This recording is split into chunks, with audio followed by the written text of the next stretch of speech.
এক কাঠুরিয়া ও তার সততা। অনেক বছর আগে এক গ্রামে একজন অত্যন্ত দরিদ্র কিন্তু সৎ কাঠুরিয়া বাস করতেন। সারা দিন বনে কাঠ কেটে তা বাজারে বিক্রি করে যা সামান্য আয় হতো তা দিয়েই কোনোমতে তার সংসার চলত। একদিন নদীর পাড়ে একটি গাছে কাঠ কাটার সময় হঠাৎ তার হাতের কুড়ালটি ফসকে গভীর পানিতে পড়ে গেল। কাঠুরিয়া খুব চিন্তায় পড়ে গেলেন, কারণ ওই কুড়ালটিই ছিল তার উপার্জনের একমাত্র মাধ্যম।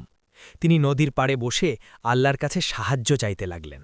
হঠাৎ একজন বৃদ্ধ লোক, যিনি আসলে একজন ফেরেশতা ছিলেন মানুষের বেশে, সেখানে উপস্থিত হলেন এবং তার দুঃখের কারণ জানতে চাইলেন। সব শুনে তিনি নদীতে ডুব দিলেন এবং একটি সোনার কুড়াল নিয়ে উঠে আসলেন। বৃদ্ধটি জিজ্ঞেস করলেন, এটা কি তোমার কুড়াল?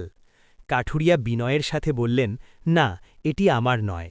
বৃদ্ধ আবার ডুব দিলেন এবং এবার একটি রূপার কুড়াল নিয়ে আসলেন। কাঠুরিয়া আবারও বললেন, না, এটাও আমার নয়। তৃতীয়বার বৃদ্ধটি নদী থেকে একটি পুরনো লোহার কুড়াল তুলে আনলেন।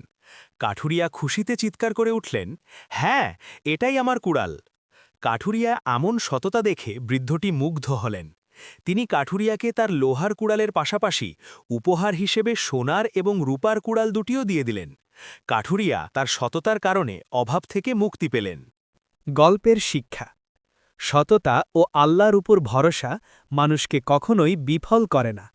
হারাম উপায়ে পাওয়া দামি জিনিসের চেয়ে হালাল উপায়ে অর্জিত সাধারণ জিনিস অনেক বেশি বরকতময়।